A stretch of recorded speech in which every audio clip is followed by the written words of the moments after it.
everybody, it's hot as shit, and it's Hit Rewind, and I'm Michael, and I'm melting. And Jacob's on the other side. Are you melting too? It's hotter where you are, I'm sure.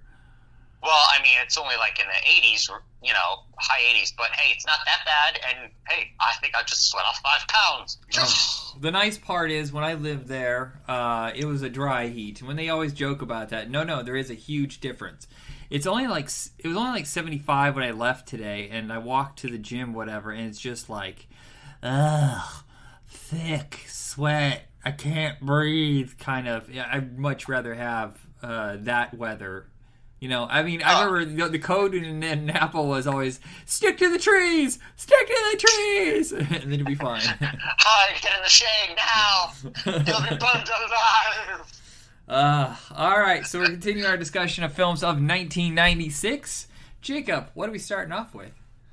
Well, we're starting off hitting heavy with The Great White Hype. Oh my God, this is one of the great forgotten comedies, I think. I saw this in theaters on opening weekend to a very, very empty theater because everybody went to go see Twister instead. And in fact, after I got done watching this, I snuck over and watched 3/4 of Twister again. So, no, I don't blame you. Sometimes it's always fun to do that. Written by Ron Shelton, who was going to direct this, but he got Tin Cup greenlit at the same time, so he just stayed on as producer and, and of course co-writer. But then he went over and did Tin Cup instead, and it's directed by Reginald Hudlin, who had just come off of doing Boomerang. Oh wow! Yeah, so no. I think he's a really great director, but he just never had another hit. I love Ladies Man. Oh gosh, wait, Ladies Man, that's the one with Tim Meadows, right? The SNL character. Yeah. Oh god, dude, I love that movie too. It's so much fun. Underappreciated. A very biting satire on the business of boxing, not so much actually about boxing itself, because you really only see a match at the beginning and at the end, and it's only like 5 minutes of the whole movie. All it is basically about like the Don King kind of character that Samuel Jackson is playing, and how he manipulates everybody and everything in order to get what he wants. Oh, absolutely. Yeah, no, he's definitely all for the money and a sellout. Big time. He's the Sultan. Oh, God. No, that beginning interaction when, Damon Wayans, wins his fight, and then he comes in for his money, and he's telling him, I love you so many times. He's like, wait a minute. You said I love you way too many times. Damn it, man. I don't understand how it was so hard for Samuel Jackson to not only get a good movie, but a movie that he was a lead of that was successful. And look how many times he was a lead, and only once, I think, Shaft was it successful. Oh, God, yeah, I know, because he's always been like more of a supporting role. Yeah, but like that one where he's president and the kids hunting him was barely released, Formula 51, 187, this. There's a few others in there, but he just never really got to be a lead very often. And then there were Snakes on a Plane. Oh, right. There, yeah. That one was probably his most hyped and the most possibility of it being a hit, but it's okay. But, man, the buzz on it was insane. Yeah, I know. It was just so goddamn ridiculous.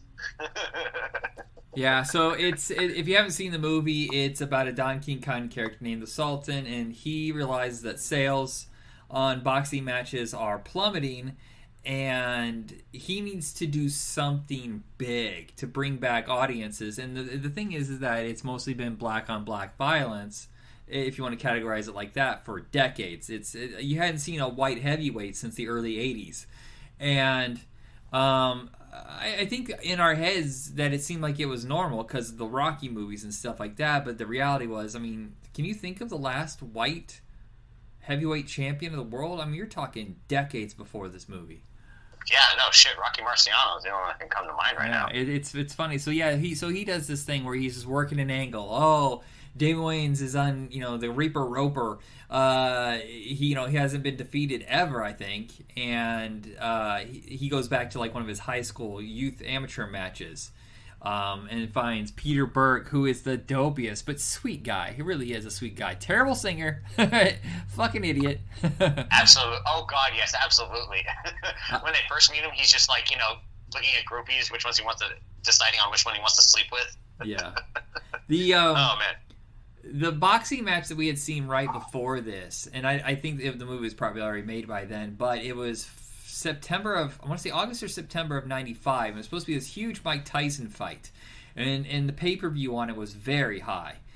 And we gathered in the lobby. This is freshman year of college, and Tyson beats the dude in like 93 seconds. And most of that was just bouncing around waiting.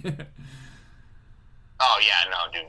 Tyson, when he did fight, God, no, yeah, he was a hitter. Yeah, and that kind of like makes me think of like what he talks about in this, because it's inevitable who's going to win. So the ticket, what do you call it? The oh damn it, the ratio, like 80-1 chances, stuff like that. It changes payouts in Vegas and stuff like that. Yeah, like all the bets and whatnot. Right. So this changes a lot because the hype is so big, even though they've never seen Peter Berg's character actually fight. And then they're pushing the whole Irish angle when he's not. Oh, God, yeah, for real. That was pretty...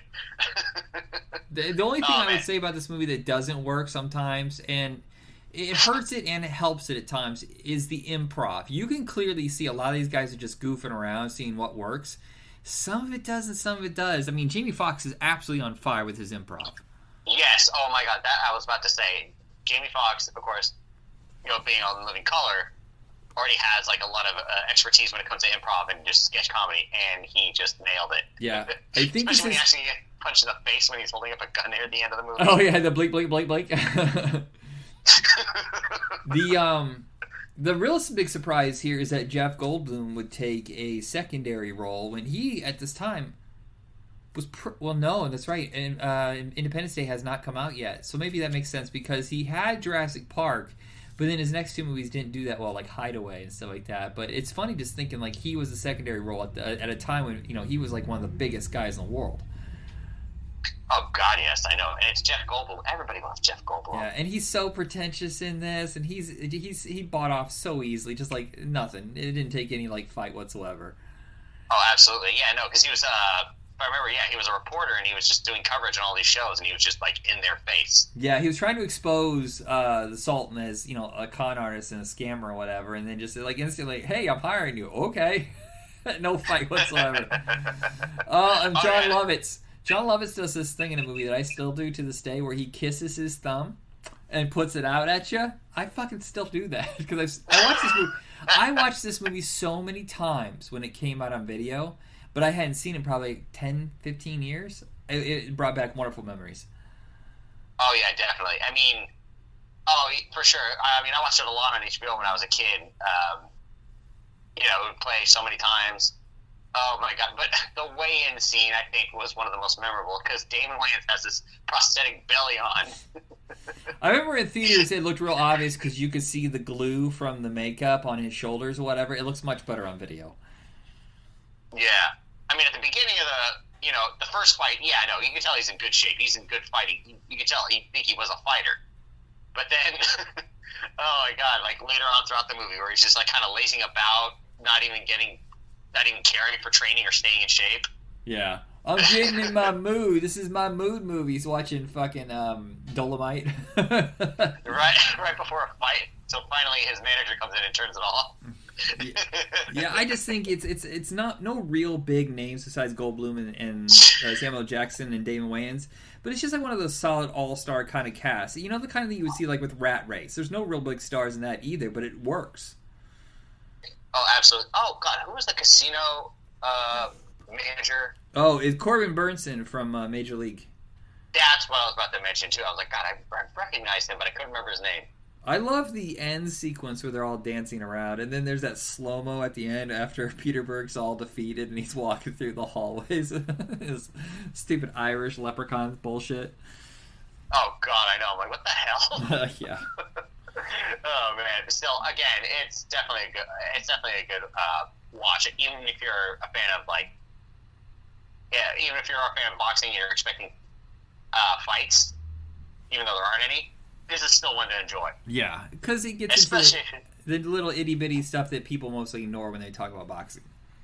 Oh, exactly, yeah. And just seeing the actual behind the scenes of promoting a fight and whatnot. Or even when Peter Berg knocked out that one guy who was always like trying to challenge Damon Wayans, and he ends up getting knocked out. Yeah. Right in the press briefing. What was his name? By Peter Berg. Fuck, he kept I saying his can't name. remember either. Shabazz, Marvin Shabazz. Wasn't Go ahead. Wasn't he in Cliffhanger? No, that was Leon. Michael Jace, if I'm correct, I'm pretty sure he played in the Michael Jordan story, but he was arrested, I don't know, 10 years ago for murdering his wife. Oh, God. Yeah, you're never going to see him in a movie ever again, because he's doing, like, decades worth of yikes. Yeah, no, good. Oh, before this, it says that he was in just minor parts. He was in Forrest Gump and Clear and Present Danger. Then he started getting bigger. Like, he's in The Fan, Boogie Nights, The Replacements, Planet of the Apes, wow. Cradle to the Grave. Okay, yeah. And then, that's just terrible. What is our next film? Okay. This, again, Samuel L. Jackson in a supporting role, but starring Gina Davis, Long Kiss Goodnight. Holy shit. One of the greatest action movies of all time that didn't open at all. I mean, we went opening... Well, it opened where we were. I don't know where it was like for the rest of the world. Me and my sister went that night that it debuted, and it was fucking packed. I mean, absolutely packed to the walls, and everybody's laughing their ass off, wowing. I mean, I was literally crying. Every time I watch this movie, I actually do tear up a little bit, or I get, like, welled up, because that little girl begging her mother to get up and, you know, kick some ass and save the day. Exactly. Oh, God, yeah. Just that whole, you know, transitional moment where Gina Davis is starting to remember who she was. Yeah. So it's an amnesia movie where Gina Davis finds out that she's not Betty Homemaker. She's a top-notch assassin. And slowly... For the U.S. government, yeah. And it's because she makes the local news and someone finds out that she's still alive because they thought that Charlie Baltimore, right, was the character? But Samantha Cain... I believe so. Samantha Cain is who she's pretending to be. Yes. Fucking remember those names. Wow. But she's been hiring a detective, and she's running out of money and patience or whatever, so she's kind of like run down the road of high-end detectives to Samuel Jackson, who's real, like almost like a con artist and like bullshit detective. Because isn't there a whole thing where he hires a bunch of homeless guys to set up this someone for an affair or whatever and gets them to pay him off? It's real bullshit. Yeah, exactly. Yeah, no, because the guy was involved with like some narcotics, and then his own secretary called him out. It's like, why are you using homeless people? It's like they're a lot cheaper. Yeah. Well, and this is fuck. Why can't I remember his name? He wrote it. The director Shane Black wrote this. Record-setting $1.5 million payday for this script, which had beat the last record, also set by Shane Black, of $1.2 million with Last Boy Scouts. Oh, holy shit. Wow, damn. Yeah, again, Shane Black's a great writer. His dialogue, this is before he kind of cleaned up his dialogue. It was really vulgar back then and really outrageous. And that was kind of what he was known for. But there's that scene where Samuel Jackson like kicks open this door and he's like, man, are you an ass fucking fan? Because you're going to be in prison doing a lot of ass fucking... Oh my god.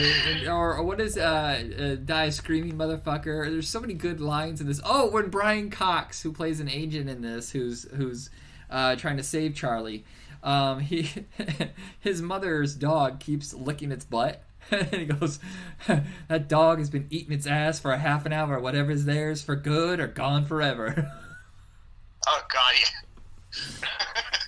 Yeah, I know. There was a lot of funny stuff, but like as soon as he gets going, like, and he realizes, you know, Gina Davis's cover is getting blown, yeah, he goes into automatic help mode. Oh, it's like, but wait, I'm a member of the PTA. I can't do this. He's like, then quit. I love it. He goes, why do you keep a gun near your penis? He goes, because men aren't ready to frisk that area. Which comes useful later. Yeah, it's so funny watching, like, who do you trust, who's good, who's bad. There's some blowout action sequences here, and yes, Rennie Harlan speaks the language of action. Is it logical action? I don't know. Sometimes I think about the fact that all those people got murdered in the train station to kill those two, and like, was it worth it, really? Was it really worth? I mean, once you know the end of the movie, yeah, it makes sense because she saves thousands and thousands of people. And the whole thing is, what is it, the CIA or whatever? I can't remember the group it was. I think it was the CIA. Yeah, a certain part of the CIA, they couldn't get funding anymore for their operations, so then they had to set up something, some kind of terrorist attack, on U.S. soil to justify them getting funded again. Yeah, so they do a terrorist bombing. They're going to do it at Niagara Falls, right? So that it's a joint Canadian-American disaster. That way that they'll get more people to join in on. I don't know what they were. I mean, there's conspiracy theories, of course, about 9/11. People here like, oh, they just did this so they could get away with all this, whatever. I don't know about that. I don't get too big into conspiracy theories, but this was an interesting, early take on something that potentially could be like that. How do you word that correctly? Well, yeah, but as far as the science aspect of it, I will say this regarding 9/11. Jet fuel might not melt steel beams, but it will heat it up to a point where it's weak and malleable. Yeah. Basic physics. Yeah, but yeah, it's got some blowout balls to the wall action. I still do not know. It has to be a miniature. That bridge is the biggest fucking explosion I've ever seen in my life. And I still don't know if that's miniatures. It has to be, right? Because it's not CG. And it's definitely, I don't know, did they spend that much on a set just to get that, big explosion? The way she was just sliding down on those lights, just shooting at that helicopter. Oh, yeah, it's amazing. Badass. Everything in it is, the whole first action sequence when she's in the kitchen is so well designed. So you got great action. You got great character actors. Craig Bierko, who's mostly known as a comedic actor, fucking tears it up as the main villain in this. I'm assuming he's the main villain, but he's the father of her kid or whatever, and he doesn't give a shit. He's just there to murder. He doesn't give a shit if that's his kid or not. And when she tells him to look in her eyes or whatever, oh my god. And that's why she tells him to die screaming or whatever. He's a real bastard. I just think it's so well cast and so interesting. Absolutely. And just, my God, some of the sequences are so well designed. And Rennie Harlan never hit this moment again. I know people love Deep Blue Sea, and it's great. It's fun trash. But this is something different. This is as close as he gets to that Die Hard 2 energy. Oh, definitely. Oh, God. And who, One-Eyed Jack, the one inmate. Oh, yeah, Joseph McKenna. I've never seen him in anything else. Has he been anything else that I just don't remember? No, but his face does look awfully familiar. Yeah, he just looks like the kind of guy that would be a Skeletor henchman. 12 Monkeys. He was in 12 Monkeys in the Postman. I don't remember him in either one of those, but he's a very interesting face. Yeah, the main mistake of opening this up against Ghost in the Darkness and Glimmerman. Can you imagine those three movies duking it out on the same day? Kind of the same audience, just, action guys. Yeah, damn. Stupid. Just stupid. You're cannibalizing your own audience. You're oversaturating. You're basically watering the plant a little too much. Yeah. And this kind of ended Gina Davis's action career, which is kind of sad because, this and Cutthroat Island, they both lost tons and tons of money. I think it made about $36 million in America, and it cost 65. So, yeah. Yeah. This is a damn shame. I love Gina Davis, and she definitely pours her heart and soul into everything she does. I had this poster on my wall in college. I remember. It's an awesome poster. Now, which one are you? Now, there's two of them. There's the one where it shows Samuel Jackson, kind of his face, and then Gina Davis from the side, it's more of a 3/4 body, whatever, but it's showing a split image because she has two separate identities. Or is it the one where it's just Gina Davis and Samuel Jackson, both their heads together, one's holding a gun, you see ski mobiles? Oh, I'm talking about the one with that purple silhouette one, the one you mentioned. That one was great. I thought it was a really good artistic choice. If you look at the cover for Maximum Risk, I'm almost certain it's the same guy that designed both because they have both a familiar, they look similar in their setup and design. I thought the video one for Long Kiss Goodnight is so fucking generic. Like The Last Action Hero. Do you remember the poster for Last Action Hero from the movie? And then on video, two totally different. Oh, yeah, no, of course. It's just Arnold Schwarzenegger with the Desert Eagle for the movie poster. But, again, box art cover, oh, yeah, it's just him holding Danny, and he's, swinging on a rope without the jacket on. Yeah, well, actually, that's so much fucking cooler. It's flipped. Actually, the one where he's coming into the movie theater, or whatever, holding Danny. That was the original theatrical poster. Then on video, they switched over to him just holding the Desert Eagle for VHS. But all the new releases, like the Blu-ray and the 4K, they went back to the original cover because it's cool. Yeah, I know. Stick with that. That's all they had to do. Yeah. All right, what's next? But they dropped it. Okay. This next one, definitely was surprised. I always saw a lot of trailers for it, but I never actually watched it. Daylight with Sylvester Stallone. Fuck, it's so good. It's so goddamn good. It's one of the best Stallones. Absolutely. I mean, this was appreciated at the time, right? Like, people went in and saw it. It was a massive flop. Now, overseas, he always had a stronger audience. Like, people think that, like, The Specialist, Judge Dredd, and Daylight all tanked. I mean, they did tank in America, but because they were so expensive and people just kept, like, shitting on him, he got all these terrible awards, you know, like the Golden Raspberries and stuff like that. Yeah. But internationally, they have deeply appreciated him. And this is when Stallone realized that maybe he needed to change the trajectory of his career. Now, originally, the script was supposed to be much more low-key, where he's not doing all the action-oriented stuff, you know, like that scene where he's just hanging from the big pillar or whatever, like, you know, but they went in and did a rewrite to make it more Stallone-y. But you could see that he wanted to change. Like, this and Copland were kind of a new direction for him. And, no, absolutely, yeah. Because I mean, just his dialogue, being an EMT and running all these particular drills and stuff. Yeah, you could actually think he was an EMT. Well, he's more of a human being in this. You know, it's more grounded. Now, I've seen different variations. Like, this was originally a sequel script for Cliffhanger. But then the company went out of business, so nobody else bought it, or nobody bought the rights to Cliffhanger, like the sequel rights. But then the script went over to Universal, and they changed the name and the character and stuff like that. So I've heard that it's Cliffhanger 2 originally, but it just feels different. And it's a much better movie than Cliffhanger. I know people love Cliffhanger. I'm not a huge fan. I think it's kind of trashy.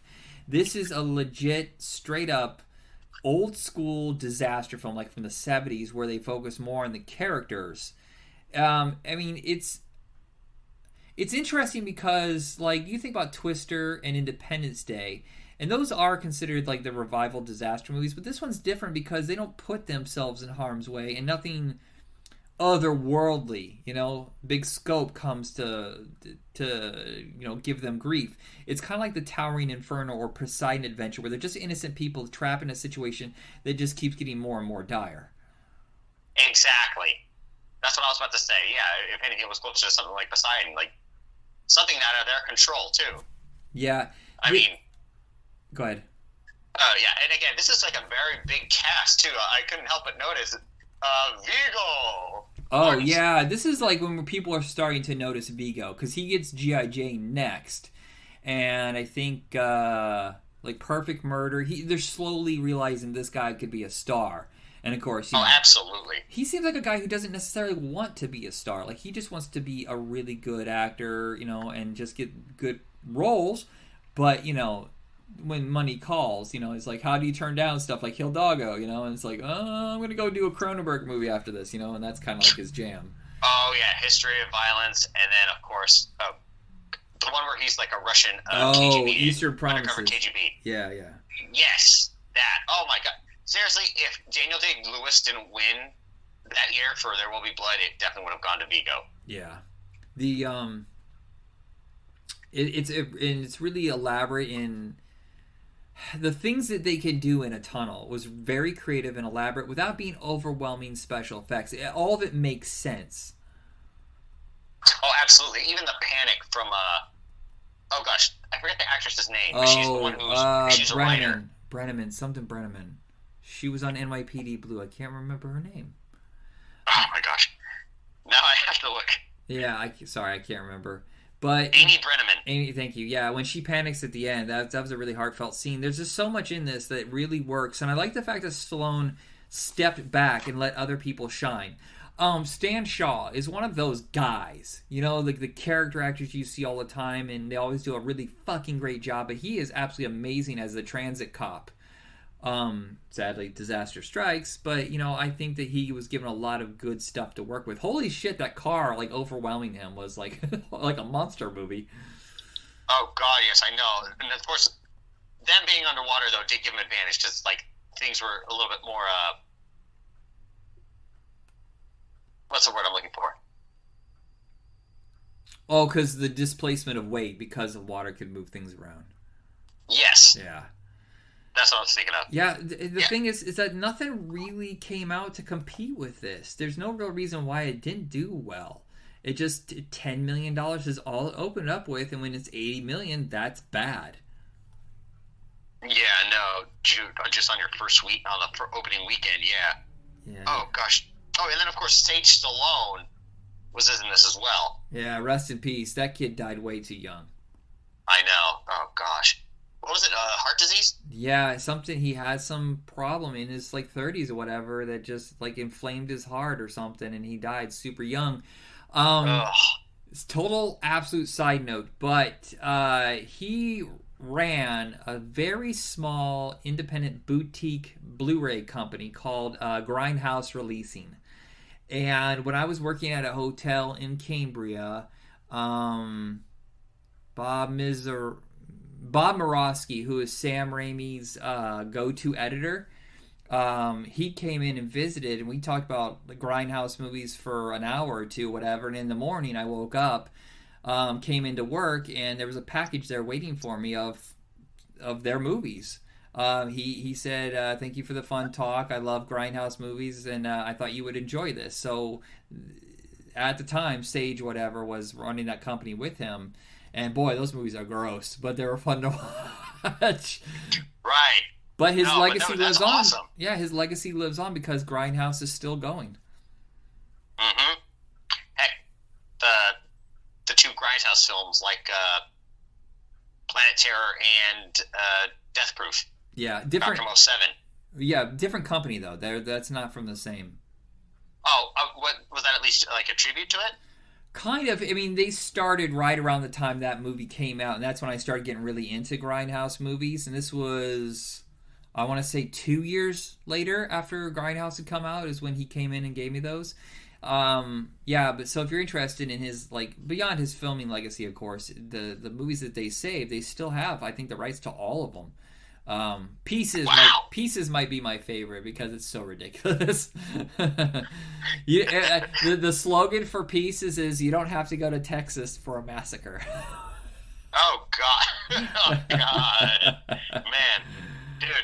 But again, I have to say, this is a lot of great supporting actors like J.O. Sanders, Dan Hedaya. Oh, even this one I knew, Danielle Harris from Halloween 4. Yeah, who looked just like my sister. And when I was young, I watched those Halloween movies, and in my head, it felt like my sister was being attacked by Michael Myers. Oh gosh. Yeah, I think it's one of those that really should be rediscovered. It's not campy. It got a lot of bad reviews. I just don't understand why. I thought it was really good. Yeah, no, I can't understand that either. For some reason, but this is a very well movie. But yeah, oh gosh, but like watching some of the scenes and like some of the disasters striking again and again, I'm like, oh, this hurts. I asked somebody who grew up in New York. I go, why did they put it underground? That is terrifying. It doesn't really make sense to me because it's so prone to disaster. And I guess they have a limit. They can't have any more bridges in New York. They can't build any more. Oh wow. So that's why they went underground. But man, you're not going to get my ass in an underground tunnel. No fucking way. Mm-mm. Yeah. All right. What's the next film? Okay. Next film. Okay. This, of course, being a kid growing up with Michael Keaton, this was a must-watch, and I absolutely loved it. Multiplicity. Okay, so there is a weird thing that happens with time in comedy. Sometimes you're not sure where they're going with things and how it's aged. Look, I think number 4. Yeah. Huh. I couldn't help but still appreciate it. Yeah, Michael Keaton just being that dumb goofball. Yeah, I wouldn't say that he's playing him as if he's special needs. Or there was a different word we used back then, which I will not repeat. Yeah. He was underdeveloped. Yeah. He's like not fully processed, not fully baked. There's stuff from that we saw this in the theaters too. I would say for years, she's touched my pepe, Steve. I like pizza. Okay, Steve. Have some pizza. He puts a fucking Just the slice way of he's- pizza in his wallet and puts it in his pocket. It's almost as if he was a baby version of Beetlejuice. Yeah, and there's all these different personalities. So, if you haven't seen it, Michael Keaton is overwhelmed with work and his home life, and he can't seem to balance them. And he gets this opportunity from a scientist to clone himself. And to which my mother said, they cloned a sheep back in the 80s. What makes you think they haven't cloned any humans and kept it a secret? I don't know. Right? And so the first one is more of the macho version. He's the tough guy who's supposed to go to the job site and handle that, even though they've had no conversation, which causes issues. And then there's the more sensitive one, and then there's the one that was a duplicate of a duplicate, and that one is the ridiculous one. The one that says all the silly stuff and says Steve all the time. Yeah, he calls him Steve, but his name's Doug. But, yeah. But still... I feel like there's a lot of improv going on, and people forget Michael Keaton was a stand-up comedian, and that for a long time, he was funny. He was the go-to comedy guy, but then slowly he started adding more dramas, and the dramas took over. Is this the last comedy where he starred in? Like, where he's... there has to be an... Oh. No, there isn't, because Jack Frost... Well, I don't know what to say about Jack Frost. Yeah, that was more of a kind of a family fun movie. Yeah, and it's mostly CGI because he's barely in it. He's just voicing the character. Right. So yeah, I guess this is it. And this was a huge flop. I know, it's a damn shame because, it's by Harold Ramis, and I loved Harold Ramis. Yeah. People forget there was a movie by Harold Ramis between this and Groundhog Day called Stuart Saves His Family, based on the character from SNL. Oh, wow. Did you even know that directed it? Yeah, he directed that, and it didn't make anything. Paramount dumped it. It made like $2 million. So he had to have a project going quickly. So they got this going, and I think he adds a lot with the cast, just like Great White Hype. Fucking Eugene Levy. Whole gold, even though he's only in it for like 5 minutes. I know, just right at the very beginning. Just like in the Vacation movies, it's like he always makes a mistake. But of course, in Vacation, it was intentional. Yeah, well, also directed by Harold Ramis. Interesting. Oh, yeah, no, he was a great go-to. But then there was the part with that Andy McDowell, definitely, weighing everything down.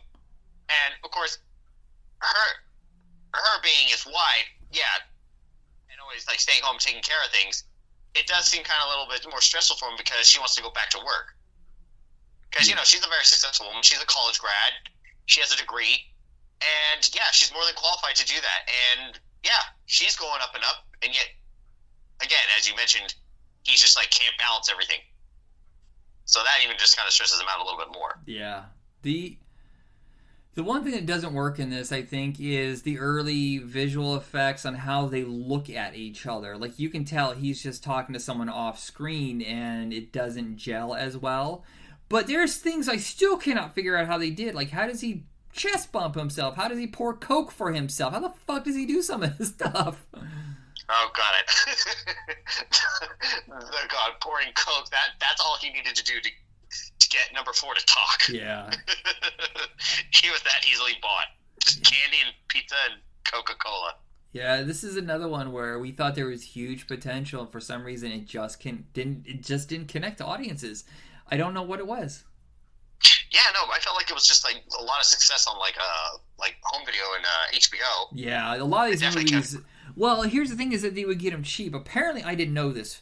I thought that HBO, like for the longest time, I thought HBO and Showtime they only aired movies like they owned themselves or that they would split revenue with or whatever. And no, you would pay a certain price for a certain amount of airings, and if the movie bombed, you could air the movie way, way more at the same cost. You could play it 40 times for the same price that you would like play Independence Day 5 times. So that's why it played so much. Plus, HBO had a rule that if it was R-rated, it couldn't play till 9 o'clock at night. So what'd you play during the day? PG and PG-13 stuff. That's why there's a whole, like, 80s and 90s filled with movies that didn't do well in theaters but played on HBO non-stop. Wow. That would explain it. Yeah. All right. Oh, it's a tangent. Yeah. What is our last film? Okay. Last film. Oh, my God. Man, the hype around this movie. Jeez. Striptease. Demi Moore. Holy shit. The hype is what hurt it. And the whole thing was, from the get-go, it was, oh, Demi Moore is getting paid $12.5 million to take off her clothes. Now, this isn't the first time she was naked. She was naked previously in Scarlet Letter, which I have never seen, but I know that she was naked in it. I'm trying to remember. I think she was naked in not Up Close and Personal, that's it. St. Elmo's Fire? No. What's the one where she got paid, like, they said, oh, I'll give you $1 million for your night with your wife. Woody Harrelson, Robert Redford. Fuck, what is that called? I can't remember. You know what I'm talking about, where he pays him $1 million or whatever. Fuck, I can't remember. But whatever it was. So I don't know. But she's naked in that one or whatever. But there's all this, like, they paying her $12.5 million to take off her clothes. That's the biggest paycheck for a woman ever. And that's what killed the movie instantly, because that's all they talked about. This is the weirdest part. I think the nudity, the sexy parts or whatever, are the least interesting parts of this movie. Maybe it's because a long history of seeing porn that it was nothing to me, but but I think the story underneath all of that, I almost wish there was no nudity in this. They just did cutaways or whatever, because the story that goes beyond that is fucking fascinating, and it's really funny. Burt Reynolds almost walks away with this movie. Oh God, yes, he's just a horn dog politician who freaking is infatuated with Demi Moore. Yeah, and this was supposed to save his career and change his image. He completely changed his look and his voice, whatever, his deep Southern governor, whatever. He's very funny. He's like, why are you shiny, sir? It's fascinating. I can feel it squishing between my toes. Yeah, so he's wearing cowboy boots and his boxers and that vest and the hat. Like, what the fuck? And his manager's just going nuts trying to control him. Oh, the lint from the dryer. That's his horniness. Oh my God. Oh, and Ving Rhames, what a sweet, sweet character. I mean, he rarely plays a character this kind. I mean, I can only think of, like, when he's in Mission Impossible. He's such a nice guy. Ethan. Right, yeah. Oh, absolutely. He always looks out for Demi Moore and all the dancers at the club he, is a bouncer at. And then, of course, he's also, like, involved with some, like, schemes and whatnot just to get some more money. Yeah, like, the cockroach is so gross. Or no, the incident with the snake later on, the python, it's like, oh shit, it's dead. We'll go get another one. I love when he goes into the video store and he goes, yo, Free Willy in? And she goes, no, it's still. He goes, man, some motherfuckers just be sitting on titles.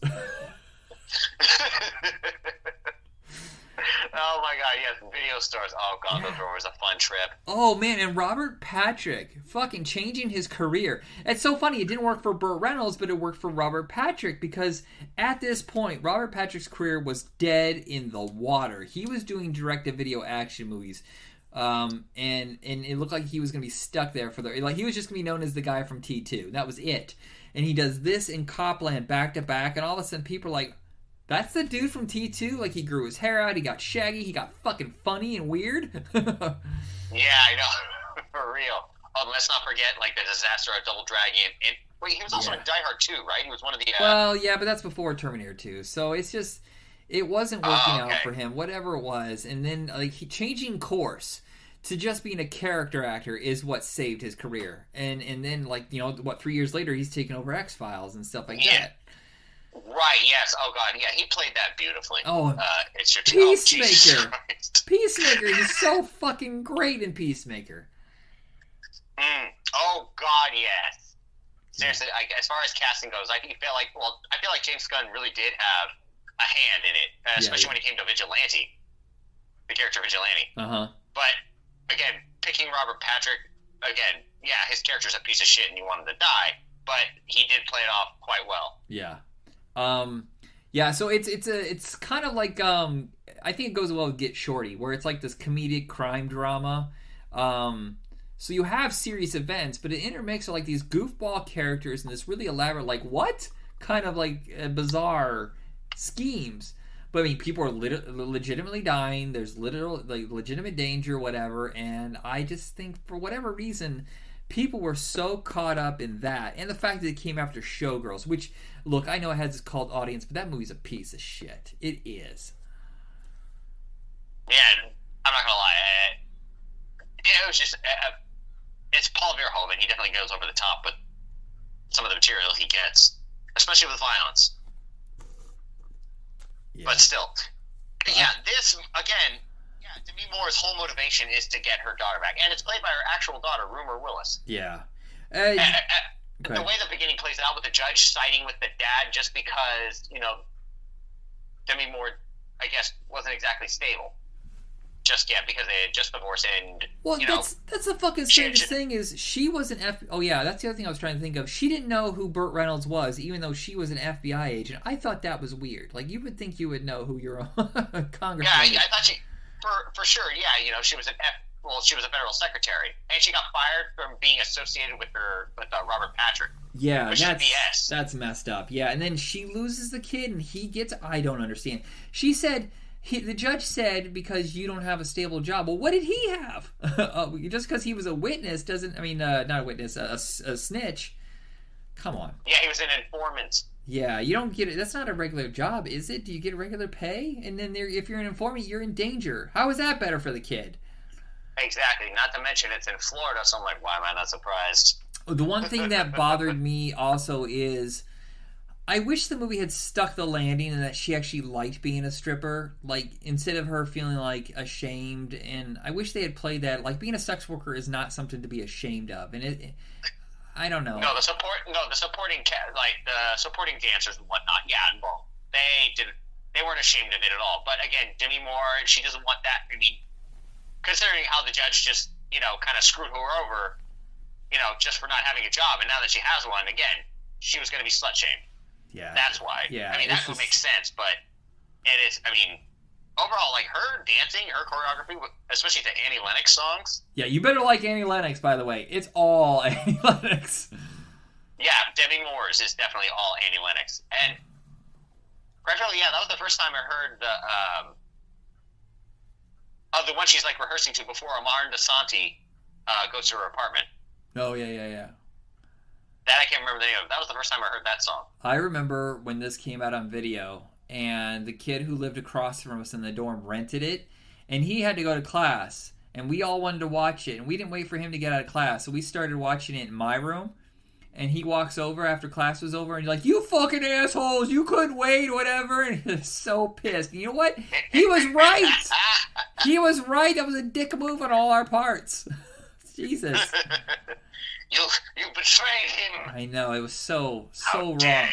Yeah, I don't know why I couldn't wait. It wasn't even like, oh, I gotta go crank one out now. This is so hot. No, it's just. Oh my God, was Demi Moore so fit? I mean, that's not my. I mean, she stayed fit, but my God. Wow. This really did damage to Andrew Bergman's career.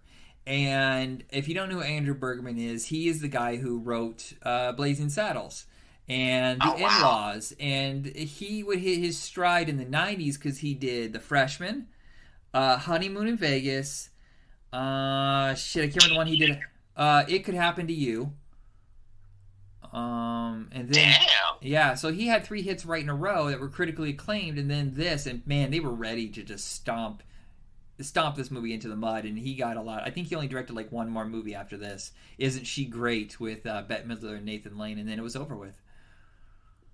Damn. Yeah. So, I think all 5 are worthy, and all 5 of these tanked, which is sad. No, absolutely. Again, I didn't even think that, Daylight. Again, me being a kid and not going out to the movie as much or knowing behind the scenes stuff, but seeing all the promos like on HBO and on TV, yeah, I felt like these were huge hits. Yeah, it's just so weird because. Yeah, when you're a kid, you don't know, because if it's hyped like crazy and it's in theaters and it's on video and they're promoting the crap out of it, you just think, oh, this has to be a hit because it's on all the time. No, it's just certain, like the thing I explained to you with how many times it cost to air it. They got it cheap, so why not? They lied to me. And now I'm going to be like Chris Farley in the freaking SNL sketch. You lied to me. Because it was that little Colombian crystals fake coffee stuff. I don't remember that at all, but oh man, it was such a funny sketch. You have to look it up. All right, so 5 worth rediscovering or discovering for the first time. These aren't the big ones we explained, we discussed in the first few episodes, like the ones you just can't get away from. And that's kind of what's the rest of the season are these underdogs. Because the next episode is Waiting for Guffman, Spy Hard, My Fellow Americans, Escape from L.A. Solo, all 5 tanked. Hey. Well, Waiting for Guffman, I don't know if you could count. I mean, that was such a tiny movie, and it made like $3 or $4 million. I don't know if that counts. So, I mean, I'll take that off the bomb list. All right, everybody, that is it. Jacob, send us out. All right, everybody. Namaste and good luck. Be excellent to each other. And stay cool, dudes.